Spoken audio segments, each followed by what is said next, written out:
If you go through the list of controversial subjects, that and if you realize that most of those things are probably inevitable, and we have only decisions about what variety or what expression, that is very, very helpful to begin with.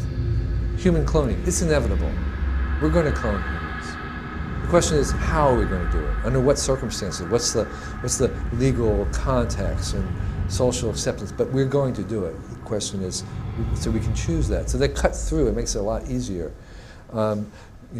Electric cars and all those kinds of things. The question is we want to then extend and say, well, how has it been going for 1 billion years? What did evolution do? And we can make some guesses about what's more likely. So, for instance, open systems always win. Transparent systems win. Decentralized systems win. So we know that. So we can say, well, how well does this new technology enable other technologies? The more that technology enables other technologies, the more likely it's going to work. So we can use this perspective in some senses, even in the short term, to allow us to see what's more likely to happen.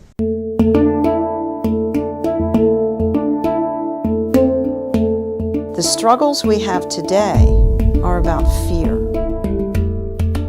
They are about that people don't get that everything we are and everything we see here on this planet are illusions. Your identity is awareness. This room is inside your awareness. This body is inside of your awareness. We are holographic images of the divine source. All of nature is going along certain fracture lines, proportional symmetry throughout, top to bottom, all the way down into the cells, all the way down to the quarks. It's all golden ratios. The golden ratio is a proportion. Infinitely small, infinitely big. The DNA itself is golden proportioned. It's like you are learning the basic components of the universe. Learn how to be in harmony with your neighbor, just like the universe is in harmony with you. Reach just a piece of sand, reach just a cell within the whole big organism. As we all know, we're going through tremendous changes in the world.